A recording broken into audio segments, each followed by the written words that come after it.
Je suis donc Laetitia Guilquier, je suis la déléguée générale de la fédération ALDS qui co-organise avec la ville d'Harnoncourt cet événement.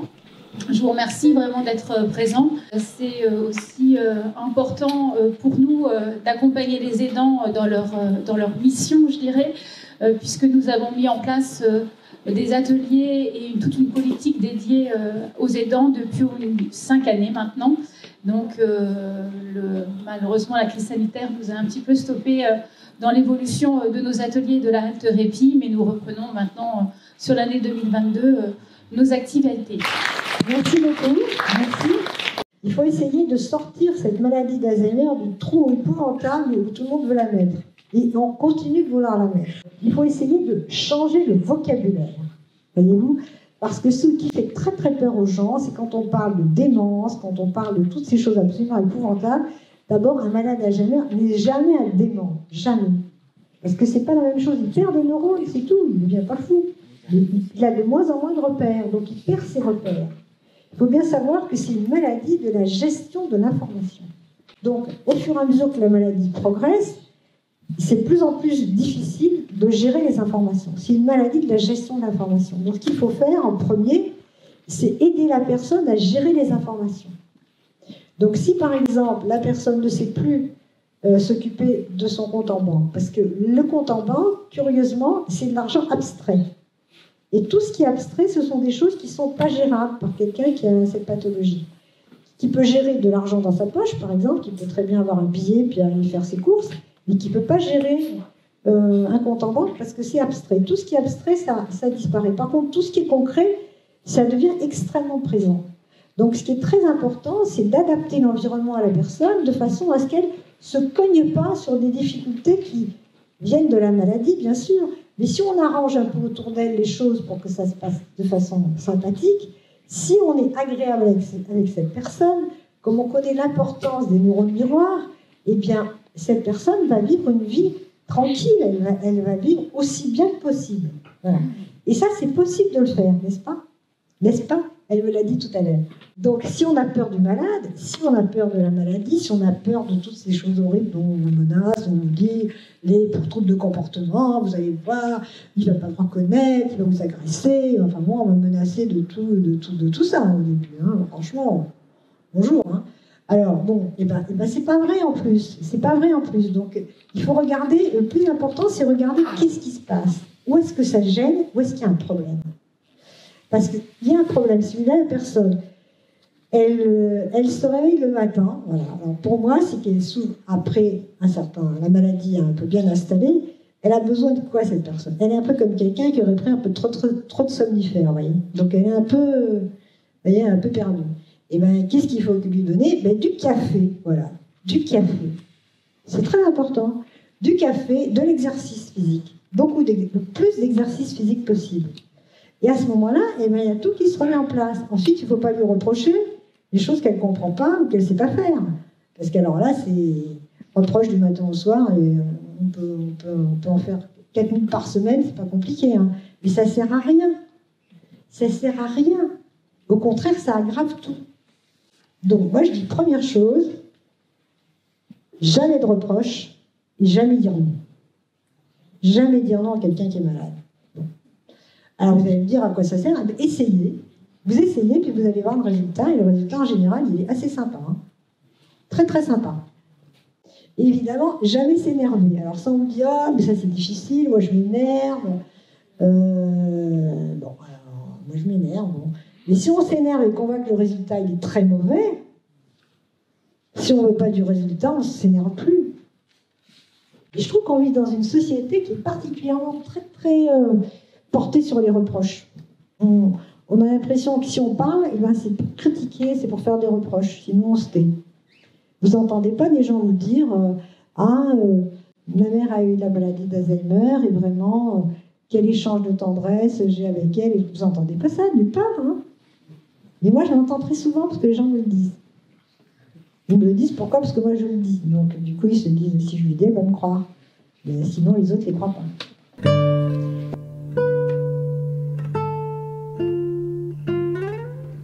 C'est vrai qu'il y a des passages qui sont vraiment difficiles, parce que la personne va s'opposer à ce qu'on la change de place, parce qu'elle ne se rend pas compte du tout des difficultés dans lesquelles elle se trouve. Donc, c'est vraiment difficile. Mais à ce moment-là, il faut quand même prendre des décisions et s'y tenir. Et il ne faut pas laisser les gens, comme ça a été le cas de mon voisin dans mon immeuble. À un moment donné, il y a eu le feu chez lui. Il ne s'en est pas rendu compte parce qu'il ne pouvait pas reconnaître que c'était une odeur de brûlé, vous voyez. Et donc, il a failli mettre le feu à toute la maison, un peu plus, on brûlait tous. Hein.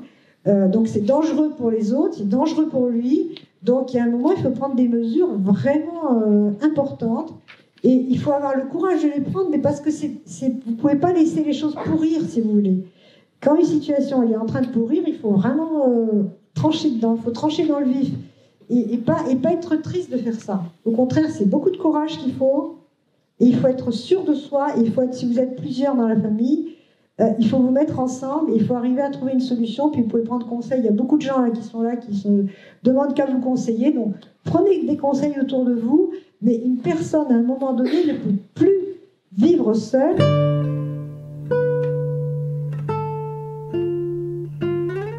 Non, mais vous dites pas non. Vous ne dites pas non. Vous dites, on a pris la voiture elle est en panne, vous racontez n'importe quoi. Vous racontez n'importe quoi, peu importe ce que vous racontez. Ne vous dites pas non. Il ne faut pas dire non, on te prend la voiture parce que tu as la maladie d'Alzheimer. Et quand tu as la maladie d'Alzheimer, c'est ça qu'il ne faut pas faire. Vous comprenez ? Par exemple, moi, un jour, à un moment donné, j'ai pris la clé. Moi, j'ai pris la clé de la maison, j'ai remplacé ça par un code. Bon, alors il dit, pourquoi j'ai plus de clé ? Je ne vais pas lui dire, c'est parce que tu es malade et que si tu sors, tu ne vas pas te retrouver. Je ne vais pas dire ça. Je dis, avant, tu avais une clé, maintenant, tu n'en as plus. Et c'est tout. Et c'est tout. Et ça passe, si vous le dites avec le sourire, ça passe. Avant, tu avais une voiture, et bien maintenant, tu n'as plus de voiture. Alors, qu'est-ce que tu veux faire ? Veux-tu que je t'emmène dans ma voiture ? Vous voyez ?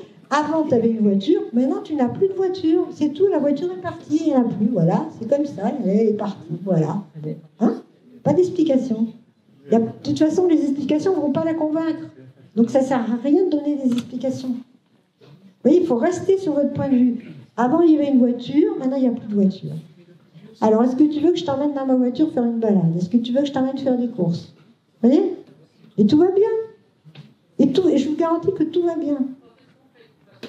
Mais il ne faut jamais dire à la personne, je te supprime ta voiture parce que tu es malade, parce que nana, parce que nana. Oh, ça, c'est de l'agression pure et simple, vous voyez. Parce que ce n'est pas la personne qui est malade qui va être capable, elle, de savoir qu'est-ce qu'il faut pour elle. Parce qu'elle ne peut pas le savoir, elle ne peut pas du tout l'imaginer non plus. Voilà, ça c'est important. Donc je disais, on définit cette maladie comme ça, on dit que c'est un état, n'est-ce pas ? Donc on passe par énormément de stades. Et moi je dis, on passe au moins par 70 stades. Alors pourquoi 70 ? Parce que les Esquimaux, il paraît qu'ils ont 70 mots pour désigner la neige. Donc moi j'imagine un Esquimau qui sort le matin de son igloo, comme ça, il regarde, c'est quoi la neige ? Il a 70 variétés de neige pour savoir où il doit mettre ses pieds. Vous voyez ? Donc c'est toujours important de savoir précisément, exactement, l'état de la personne dont on s'occupe. Est-ce que c'est quelqu'un qui peut, par exemple, aller acheter le pain tout seul et revenir ? Est-ce qu'il peut faire du sport ? Est-ce qu'il peut faire ceci ? Est-ce qu'il peut faire cela ? Est-ce qu'il peut... Il y a des tas de choses qui sont possibles de faire. Il faut savoir lesquelles, quand, à quel moment et de quelle façon. Et par exemple, parmi les choses qui sont très sympathiques à faire avec quelqu'un qui a cette maladie, c'est la lecture à haute voix. Il ne faut pas lui lire des choses, c'est lui qui doit lire, ou elle qui doit lire. Et ça, c'est très important. Il faut arriver à faire des grandes listes de tout ce que la personne est capable de faire avec plaisir. Et qu'elle peut faire bien. Parce qu'il y a des choses qu'elle ne sait pas faire, comme je raconte en banque, par exemple, mais elle peut très bien jouer au ballon, jouer au tennis, jouer au golf, jouer au ping-pong. Le ping-pong, c'est super important. Pour ceux qui... Parce que c'est facile de trouver une table de ping-pong, c'est des choses assez simples à trouver. Des balades, des marches, des je ne sais pas quoi, tout ce qui est sport est très, très, très, très important parce que ça remet le cerveau en place. Ça fait de l'énergie qui circule, ça fait travailler les neurones, ça fait travailler tout. Et la lecture à haute voix, c'est un truc très sympa à faire parce qu'il suffit qu'on l'écoute, la personne. Et si on l'écoute, elle peut lire pendant 1 heure, sans problème. Alors que toute seule, elle ne pourra rien lire parce qu'elle va oublier ce qu'elle a lu, donc elle ne peut pas continuer à lire, c'est pas possible. Le livre lui tombe des mains tout de suite. Et si on l'écoute, elle est dans une relation. Et à ce moment-là, la lecture devient une activité sympathique, agréable et qui ne coûte rien. Ça ne coûte pas cher du tout et c'est très sympathique. On peut faire en fait beaucoup de choses qui sont agréables pour le malade et donc qui sont agréables pour les gens qui l'entourent. Parce que si le malade il se sent bien, ceux qui l'entourent aussi. Si les gens qui l'entourent se sentent bien, le malade se sent bien. C'est la dépendance réciproque, si on veut dire. Parce qu'on est indépendant que quand on est vraiment dépendant. Voilà.